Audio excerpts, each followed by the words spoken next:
Sumainyo ang Panginoon. At sumaiyo rin. Ang mabuting balita ng Panginoon ayon kay San Mateo. Papuri sa iyo, Panginoon. Noong panahong iyon, umalis si Jesus at sa kanyang paglakad, nakita niya ang isang taong ang pangalay Mateo. Nakaupo ito sa paningilan ng buwis. Sinabi ni Jesus sa kanya, "Sumunod ka sa akin." Tumindig si Mateo at sumunod sa kanya. Nang si Jesus at ang kanyang mga alagad ay nasa bahay ni Mateo, dumating ang maraming publikano at mga makasalanan, at sila'y magkakasalong kumain. Nang makita ito ng mga Pariseo, tinanong nila ang kanyang mga alagad, "Bakit sumasalo sa mga publikano at mga makasalanan ang inyong guro?" Narinig ito ni Jesus at siya ang sumagot, "Ang mga may sakit ang nangangailangan ng manggagamot, hindi ang mga walang sakit. Umayo kayo at unawain ninyo ang kahulugan nito. Habag ang ibig ko at hindi hain, sapagkat naparito ako upang tawagin ang mga makasalanan, hindi ang mga banal." Ang mabuting balita ng Panginoon. Pinupuri ka namin, Panginoong Jesucristo. Isang magandang umaga po sa inyong lahat. Ngayon po ay Sabado na ika-24 na linggo sa karaniwang panahon at pinagdiriwang natin ang kapisahan ni Apostol San Mateo, manunulat ng mabuting balita. Sa Biblia, siya po ang pinakauna na mababasa natin sa Bagong Tipan, yung 4 na ebanghelyo, Mateo, Lucas, Marcos at Juan. At si Mateo, sa ating pong narinig na ebanghelyo ngayon, kanyang isinalaysay ang pagkakatawag sa kanya ni Jesus. At bago po yan, atin po munang balikan ang mga mensahe na ibinigay po sa atin ng ating Panginoon sa linggong ito. Noong Lunes, sa kwento ng isang kapitang Romano na lumapit kay Jesus upang hilingin na pagalingin ang isa sa kanyang mga alipin na may sakit.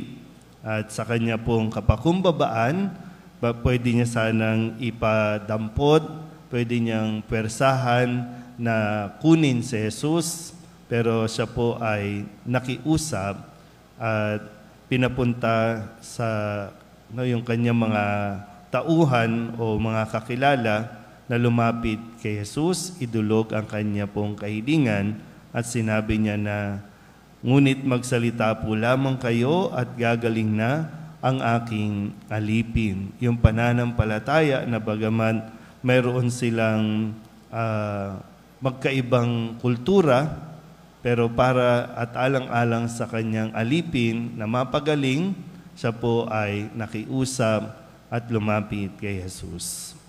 At nung Martes naman, ang kwento ng isang balo na namatayan pa ng isang anak na tumatangis at labis siyang nahabag dito sa babaeng balo na ito, at muli niyang binuhay yung lalaking namatay, yung anak, at sinabi niya dun sa babae na huwag kang tumangis.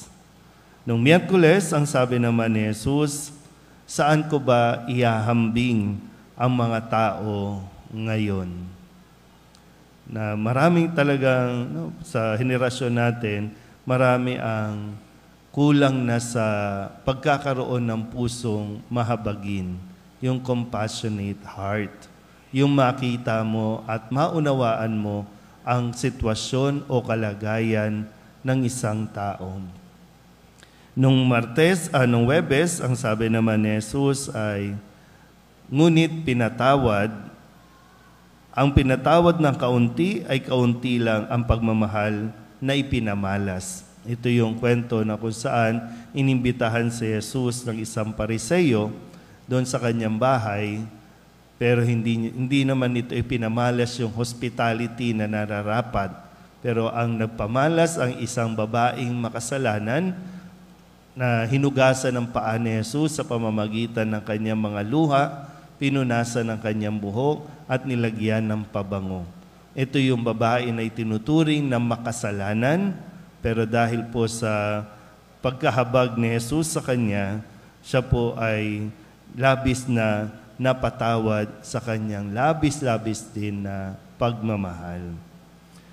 Noong Biyernes kahapon, pinakilala sa atin ng mga kababaihan na tumutulong sa misyon na ginagawa ni Jesus at ng kanyang mga alagad. At ang paliwanag, ang ari-arian nila, ang mga itinustos sila sa pangangailangan ni Jesus at ng kanyang mga alagad. At ngayon, sabi ni Jesus, humayo kayo at unawain ninyo ang kahulugan nito. Habag ang ibig ko at hindi hain. Kaya ngayon sabi ko kanina po, no, yung pusong mahabagin.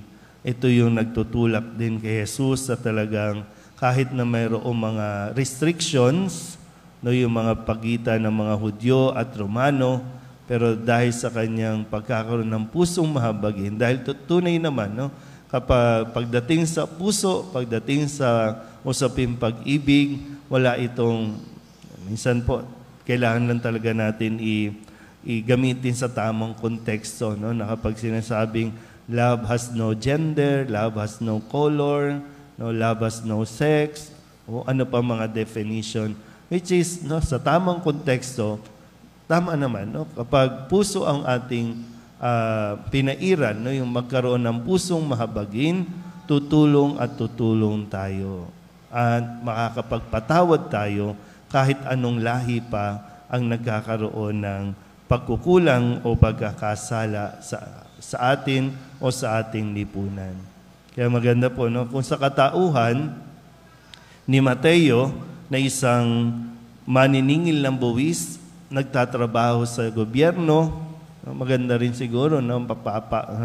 Mapaalalahanan natin yung mga mambabatas natin, yung mga nasa pamahalaan na magkaroon ng pusong katulad ng kay Kristo na makikita at titingnan, uunawain ang kalagayan ng maraming tao o maraming Pilipino na patuloy na nagagamit, kung kaya't sila naman ay patuloy na hindi umaahon sa kanilang buhay.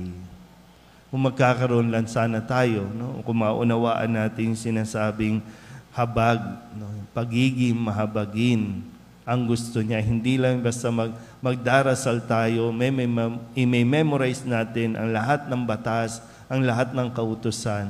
Kung hindi tayo magkakaroon ng pusong maibigin at mahabagin, hindi tayo magkakaroon ng pakialam o concern sa pangangailangan ng bawat isa. Dito na nga lang, no? Kung magkakaroon lang ng pusong mahabagin, wala tayong maririnig na kaguluhan dyan sa kalye. Pero nasaan nga ang puso ng mga naglilingkod sa simbahan at lalong-lalo na sa gobyerno? Ngayon, ang naririnig natin, puro away, puro debate tungkol sa budget. May budget, pinag-aawayan. Walang budget, nagnanakawan.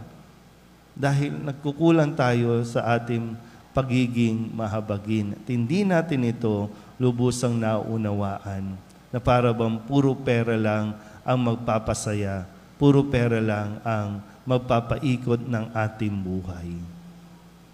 Ito yung paanyaya sa atin ni Jesus at nawa sa tulong ng mahal na Birhen ng Soledad ay talaga mapagnilayan natin ang kahalagahan ng pagiging mahabagin. Amen?